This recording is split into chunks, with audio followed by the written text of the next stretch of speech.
ฮัลโหลสบายดีพบกันอีกแล้วเนาะกับอินดี้คุกกิ้งเช่นเคยเนาะข้าพเจ้าก็มีเมนูแซ่บๆมานำเสนอทุกท่านซึ่งเป็นเมนูที่หลายๆคนเนาะมักสั่งเวลาไปร้านอาหารตามสั่งเนาะเมนูนี้ก็คือข้าวมันไก่นั่นเองเนาะซึ่งจะมีวิธีการปรุงแนวใดนั้นเนาะเฮาไปติดตามชมกันเลยขั้นตอนทำอิฐเนาะเฮาก็นำเอาน่องไก่หรือขาไก่เนาะมาทำความสะอาดให้สะอาดเสียก่อนเนาะเพราะว่ามื้อนี้เราจะเอาขาไก่เนาะเฮ็ดข้าวมันไก่เนาะเราจะบ่ได้เฮ็ดเป็นโตเนาะหลังจากนั้นเนาะก็เอาเกลือประมาณกำมือหรือว่ายิบนึงเนาะมาทาแล้วก็ล้างไปน้ำเลยเนาะเพื่อกำจัดสิ่งสกปรกแล้วก็ความคาวของไก่ออกไปเนาะ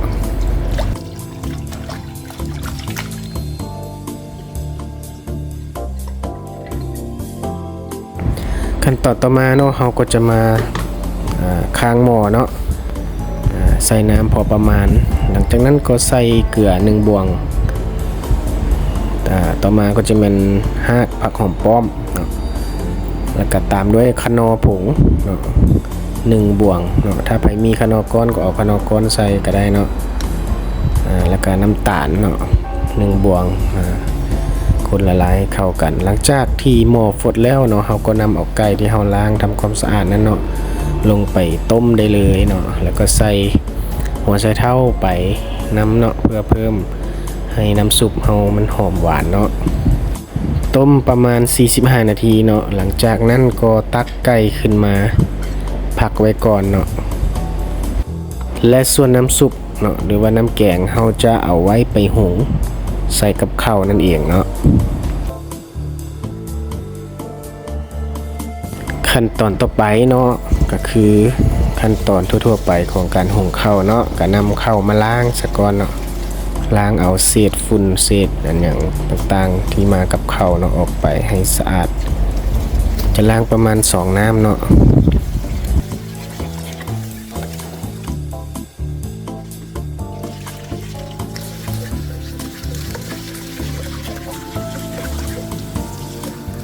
หลังจากนั้นเนาะก็เทน้ำออกให้หมดเลยเนาะเหลือไว้แต่ข้าวเนาะ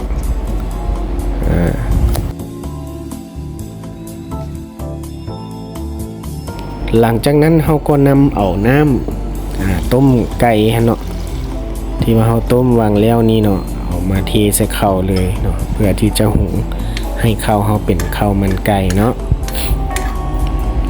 สูตรนี้จะเป็นสูตรเร่งรัดเนาะถือว่าสูตรเร่งรัดที่จริงแล้วเราต้องเอาข้าวเนี่ยไปคั่วใส่น้ำมันเนาะใส่ขิงใส่หัวกระเทียมเนาะให้มันหอมสักก่อนแล้วจึงมาหุงแต่ว่าสูตรนี้จะเป็นสูตรเร่งรัดเนาะ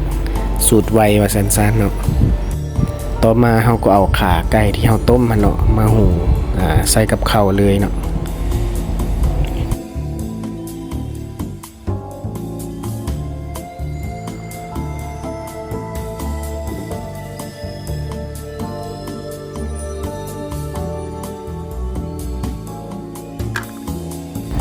และเอาขิงเนาะขิงแก่เนาะใส่ประมาณ 2-3 ยิ้มเนาะ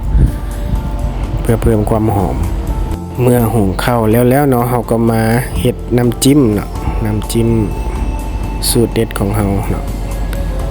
น้ำตาล1บวงเนาะแล้วก็เอาน้ำต้มไก่ของเราใส่ลงไปเพื่อละลายน้ำตาลเนาะแล้วก็คนให้น้ำตาลละลายเลยเนาะ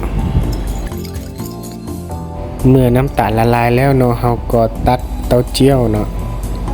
อันนี้จะเป็นเต้าเจี้ยวสูตร1เนาะจะเป็นแบบว่ามุนเนาะเนื้อมุนกว่าเต้าเจี้ยว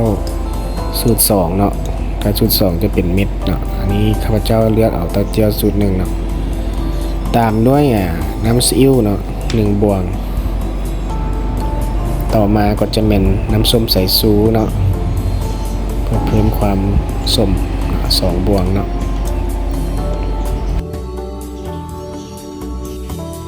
ตามด้วยกระเทียมสับเนาะกระสิประมาณ2บวงเนาะกระเทียมสับหรือว่าไผ่มักก็ใส่หลายได้เนาะแล้วก็มักเพชรขี้หนูซอยเนาะเพื่อเพิ่มความจี๊ดจ๊าดและสีสันของแจ่วเนาะ ขั้นตอนสุดท้ายเนาะก็บีบมะนาวใส่เลยเนาะอันนี้จะเป็นมะนาวสวนเนาะจะเป็นหน่วยน้อยๆแต่ว่าน้ำหลายเนาะใส่ประมาณ1หน่วยเลยเนาะหลังจากนั้นก็คนทุกอย่างให้เข้ากันเนาะก็ถือว่าเป็นอันแล้วเนาะสำหรับแจ่วหรือน้ำจิ้มข้าวมันไก่ของเฮาเมื่อกลับมาเบิ่งข้าวมันไก่ของเฮาเนาะก็ถือว่าสุกแล้วเนาะหลังจากนั้นก็ตักขาไก่ขึ้นมาไว้เลยเนาะสังเกตว่าจะมีกลิ่นหอมแล้วและก็สีของข้าวก็จะเป็นออกสีเหลืองอ่อนๆเนาะแล้วก็มีความมันของมันไก่เนาะที่แทรกซึมเข้าไปในข้าวเนาะหลังจากที่เราเอาน้ำต้มไก่เนาะทอกใส่ในเวลาหุงข้าวเนาะนี่เนาะก็จะควัดขึ้นมาให้เบิ่งเลยเนาะข้าวของเราก็จะเป็นล้วนซุยแบบนี้เลยเนาะเป็นเม็ดๆแบบนี้เลยเนาะจะบ่แหลวเนาะพอดีเลยและก็จะมีกลิ่นของขิงเนาะขิงแก่ที่เฮาซอยใส่ตอนหุงข้าวหั่นเนาะเพียงเท่านี้เนาะเฮาก็จะได้เมนูข้าวมันไก่แซ่บๆไว้กินเองเนาะสามารถตักใส่จานเสิร์ฟขึ้นโต๊ะแบบนี้เลยเนาะ